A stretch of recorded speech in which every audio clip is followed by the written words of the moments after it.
জানুয়ারি 15 তারিখের মধ্যে তাদেরকে প্রক্লামেশন ঘোষণা করতে হবে।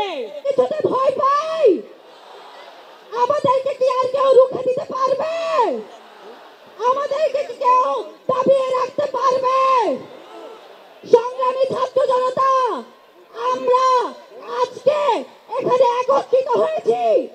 আমরা ফ্যাসিবাদের দোষরদেরকে বলে দিতে চাই, আপনাদের জায়গা এই বাংলার মাটিতে আর হবে না।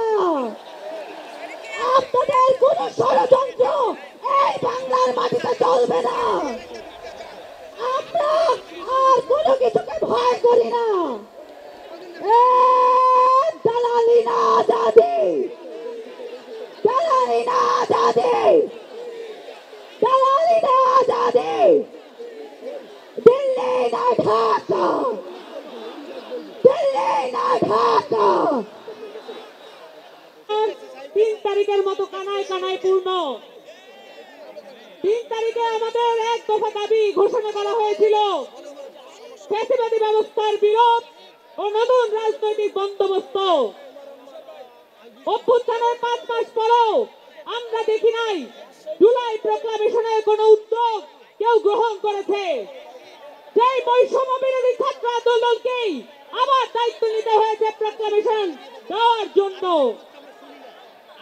আমাদের উদ্যোগের পরে আমরা দেখেছি সরকার উদ্যোগ নিয়েছে জুলাই প্রক্লামেশন তারা ঘোষণা করবে সকল ছাত্র জনতা রাজনৈতিক পক্ষকে সাথে নিয়ে।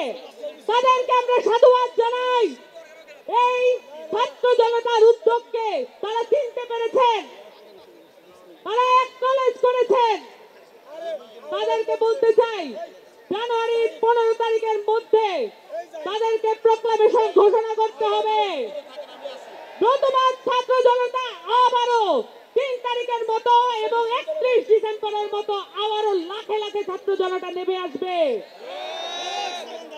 সময় আর ক্ষেপণ করার কোনো সুযোগ নাই। আপনারা সকলে জানেন আমাদেরকে বিচার এবং সংস্কার আদায় করতে হবে। রাজপথে আপনাদের থাকতে হবে সকলকে। আপনারা আমাদেরকে কথা দেন, আপনারা নিজেদেরকে কথা দেন, আপনারা বিচার আর সংস্কার আদায় না করে রাজপথ ছেড়ে যাবেন না। সবাইকে ধন্যবাদ।